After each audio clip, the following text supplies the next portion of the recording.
Existe la creencia de que para negociar tienes que ser una persona fría, calculadora, despiadada, básicamente gacha, y que si no, fracasarás y todo el mundo te verá la cara.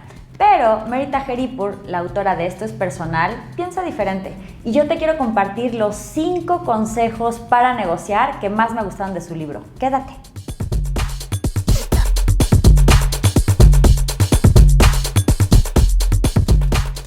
Hola, ¿cómo estás? Yo soy Sofía Macías, la autora de los libros de Pequeño Cerdo Capitalista, y si me sigues en mi cuenta de Instagram, por mis stories te habrás dado cuenta que hay un libro que me trae fascinada y que he subido fragmentos en las últimas semanas, y se trata de Esto es Personal. Domina el poder de la conexión humana para aprender a negociar sin miedo, de Mary Taheripur.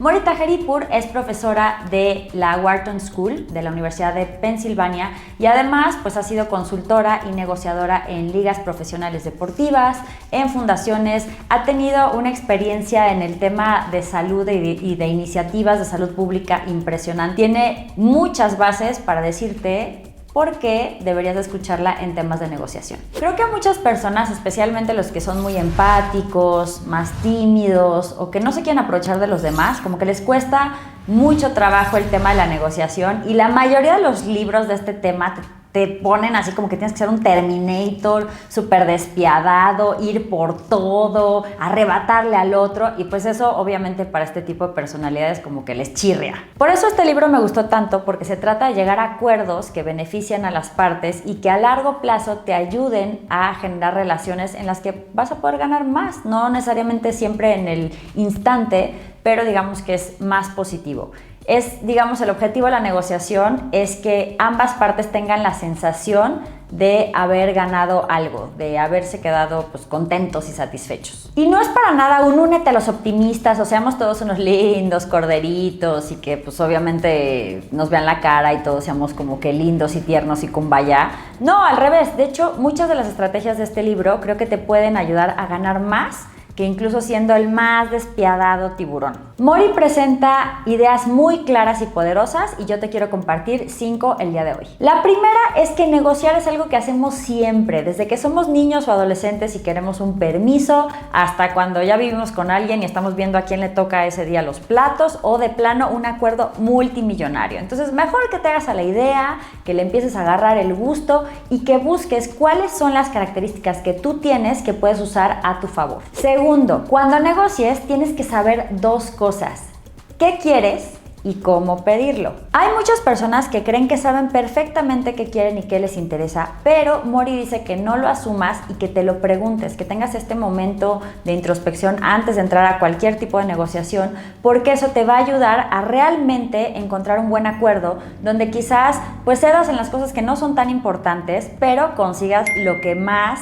necesitas tú. Ya partiendo de que sí sabes qué quieres y que ya le pusiste un check, el siguiente paso es preguntarte cómo lo vas a pedir y cómo recibiría esta contraparte lo que quieres solicitarle, si lo dices de una manera o de otra. Muchas veces como que queremos agilizar todo y hacerlo rápido, pero eso justamente puede romper las negociaciones. Hay que pensar tanto en el qué como en el cómo. 3. Ser buena onda tiene sus ventajas y cualquiera puede ser un buen negociador.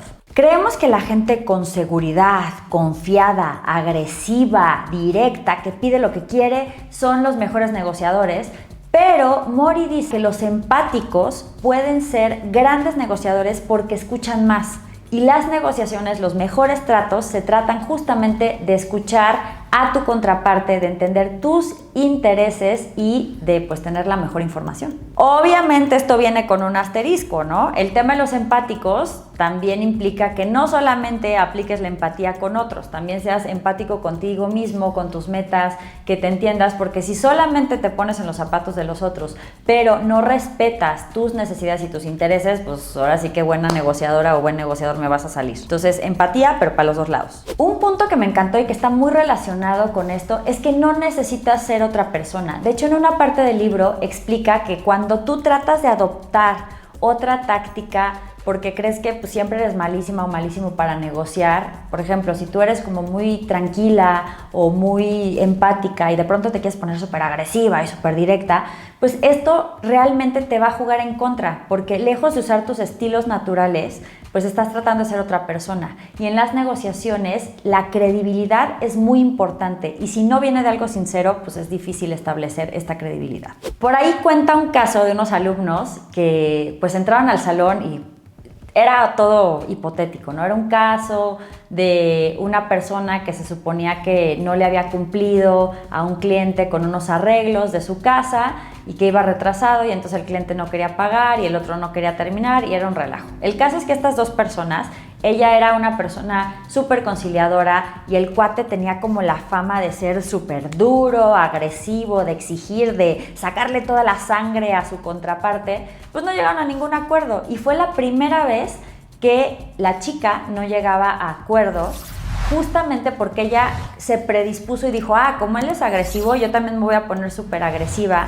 Y entonces en lugar de usar sus talentos naturales, que era escuchar, considerar las opciones, recabar información que le ayudara a plantear alternativas, que en eso ella era bastante buena, pues se quiso poner al tú por tú con la misma estrategia y no funcionó. Y si sigues dudando de si ser súper duro es lo mejor que puedes hacer en una negociación o tener un exceso de confianza ya te garantiza el éxito, fíjate que justamente los que son muy arrogantes les puede jugar en contra, porque quizás no te preparas tanto o pides cosas que no justificaste de una manera adecuada y al sobrepasarte pierdes credibilidad, que ya dijimos es importantísima en las negociaciones. 4. La información que tomas en cuenta y cómo la consideras en una negociación es muy importante. Cuenta que había un departamento que pues los, digamos, alumnos podían vender en diferentes precios. El edificio estaba en obras, pero el departamento tenía una super vista, no había otro disponible con esas características y había muchos alumnos que aceptaban precios irrisorios porque solamente consideraban que el edificio estaba en obras, que necesitaban meterle lana y no estaban sabiendo defender el valor de ese otro departamento. Entonces, justamente al negociar, dice que si tú esperas poco, pues obviamente vas a defender poco y vas a recibir poco. Entonces, el primer paso es que tengas la información y la narrativa correcta de por qué tu posición o tus intereses tienen el valor que tú les estás dando. Hay otra historia en el libro que también me encantó, que es de, digamos, dos adolescentes que se dedican a lo mismo y que son niñeras. Una llega a la vecina y le dice, oye, pues quiero que me cuides a mi hija, ¿cuánto cobras? Y la otra, pues no sé, pues lo que me quieras pagar. Le dice, ¿pero cuánto te pagan otros padres? No, pues lo que quieren. Y pues obviamente, pues, si te dan $1 o 5, lo que sea, pues tú dijiste, págame lo que quieres. Pero hay otra chavita que justamente también era niñera, pero ella ya sabía cuánto cobraban las otras niñeras, tenía el precio del mercado, había tomado una certificación en el hospital local, no sé si de primeros auxilios o de cuidar niños, entonces pues ella como que le daba ahí una justificación a sus clientes y de hecho cuando llegaron a pagarle habían sido varios días y habían sido varias horas, entonces la chava le dijo a su cliente, enfrente de la mamá de la chava, oye, me debes $5, ¿no? Todavía le faltan. Y que la mamá estaba de todos colores y no, ¿cómo? Y mi hija, qué vergüenza, no sé qué. Y la clienta muy normal le dijo, ay, sí, tienes razón, y toma una propina porque lo hiciste muy bien. Entonces, si tú no aprendes a pedir, siempre vas a recibir menos de lo que vales. El punto número 5 suena muy psicológico, pero siento que es muy poderoso y es evita que tus cicatrices te definan y te entorpezcan las negociaciones. Ahí cuenta diferentes casos pues, de personas que venían quizás de un ambiente o muy hostil o donde siempre hay crisis económica o muy competitivo y que de alguna manera estas cicatrices del pasado, incluso fracasos pasados, te hacían llegar a las negociaciones como con una carga que no era la adecuada. Entonces tienes que aprender a reconocer estas cosas que tienes que pues quizás te hacen, los botoncitos que te pican y que te hacen brincar de cierta manera para que no te jueguen en contra cuando estás negociando algo. Que si tú eres una persona que dices, ay, es que no merezco, ¿por qué crees que no mereces, no? Y realmente estas cosas trabajarlas para llegar más preparada o más preparado a la negociación. Te dije que eran 5 puntos, pero mi carta secreta es que te traje un bonus. Entonces digamos que hay una parte del libro de la que te quiero contar que me encantó, que es un capítulo que se llama Cuando nos subestimamos para complacer a los demás. ¿Te suena? Bueno, en este capítulo justamente abordan los consejos para la gente que pues nos cuesta mucho trabajo decir que no, o que siempre queremos complacer a los demás, o que queremos mantener la paz casi a toda costa, las personas complacientes. Y creo que pues la verdad, seguramente me vas a contar en el video que tú te puedes identificar o conoces a alguien así, entonces te quiero resumir algunas de las cosas que vienen en este capítulo que está buenísimo. La primera es que dejes de decir que sí en automático. Hay muchos ejemplos de gente que dice que sí a carga de trabajo en el libro o que dice que sí a prestarle dinero a familiares. Bueno, prestarles un decir porque se lo acaban clavando, ¿verdad? Pero al final el tema es que tú realmente no des estos pasos en automático, que aprendas a decir, déjame pensarlo y nos ponemos en contacto. O déjame pensarlo y te cuento. Y la verdad es que ya en frío tú puedes evaluar si realmente puedes responder ese compromiso o quieres, o si te lo estás echando encima porque siempre dices que sí. El segundo punto es que le pierdas el miedo al no. Al no a pedir cosas y al no al decirlo, evidentemente, pero en la parte de pedir cosas, las personas que son muy complacientes a veces pues no quieren molestar a los demás, no quieren decir algo que los incomode o pedir o lo que sea. Y entonces lo que dice Mori es que esto es por falta de práctica, que si tú no te acostumbras a recibir suficientes nos en situaciones que no sean tan importantes, pues obviamente cuando te lo dicen en una que estás negociando crees que es definitivo, que es el fin del mundo, y ahí lo tendrías que ver como un no, es un tema de una conversación, pero no quiere decir que es un tema definitivo. De hecho, el no, si tú preguntas por qué o empiezas a indagar, te va a dar más herramientas para eventualmente llegar a un sí. De hecho, en la parte de la resistencia al no, dice que tenía un alumno que le tenía tanto pánico al no, que se hizo él solo un reto súper cañón en el que decidió que todos los días tenía que ser rechazado por alguien. Todos sin falta. Entonces iba por la calle y le pedía a desconocidos cosas que obvio le iban a decir que no. Me regalas tu reloj o me das un ride o cosas así. Pues la gente le iba a decir que no.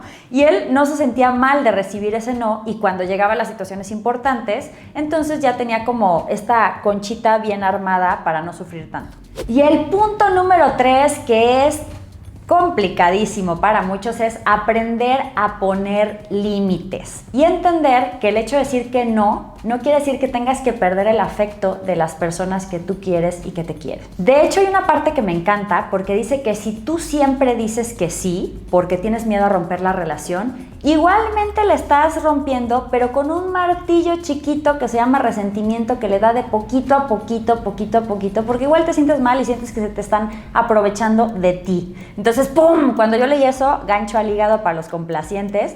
O sea, al final el efecto es el mismo, pero tú quedas infeliz. Para Mori, la recomendación ideal es saber qué estás dispuesta a hacer por los demás sin sentirte en desventaja o que vas a tener resentimientos después. Tener muy claro qué sí estás dispuesta a dar, qué sí estás dispuesto a prestar, a hacer con tu tiempo, a darles un servicio, lo que sea, ¿no? Y de hecho, hay una parte en la que cuenta que esto es muy común en los deportistas de alto rendimiento. Muchos vienen de, pues, igual familias en las que tuvieron algunos problemas económicos o que su familia los apoyó mucho cuando no eran nadie y entonces llegan al éxito y se vuelven el cajero automático, ¿no? Les quieren pedir dinero para los 15 años, para la casa. De hecho, por ahí cuenta la historia de un jugador que después se volvió entrenador y que tenía un buen sueldo, obviamente ellos escucharon el número del contrato, pero ni siquiera se pusieron a pensar que era para 5 años, que no era un solo año.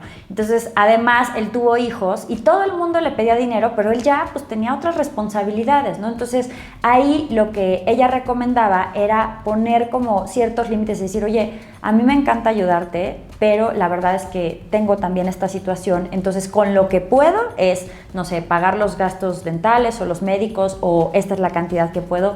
Y creo que en las familias latinas pasa mucho, ¿no? O sea, al final es muy importante la solidaridad intergeneracional o con la familia, pero también tenemos que tener claro hasta qué punto estamos también poniendo en riesgo nuestra propia salud financiera, o de plano pues nos estamos sintiendo que se están aprovechando de nosotros, ¿no? Entonces, tener esta parte de cuál es mi límite. Este libro es muy útil para cualquiera que quiera negociar, pero se los recomiendo especialmente a quienes son muy tímidos, a quienes les cuesta trabajo decir que no, a quienes les da vergüenza pedir cosas, a las mujeres. Hay muchos casos de estudio de cómo hay diferencias de género y a veces, chicas, nos cuesta trabajo pedir lo que valemos realmente, pero también se lo recomiendo a los que solo leen libros de Terminator para que realmente pues equilibren su perspectiva. El libro está en español, lo consigues en todas las librerías o también en ebook y en tiendas en línea, y además la autora es una tipaza y está en Instagram como mtajeripur. ¿Qué te pareció? ¿Cuál fue tu estrategia o consejo favorito que quieres empezar a aplicar desde ya? Si este video te sirvió y crees que hay alguien que necesita aprender a negociar con su propio estilo, por favor compártelo. Yo soy Sofía Macías, la autora de Pequeño Cerdo Capitalista. Te mando un gran beso y te veo aquí la próxima semana.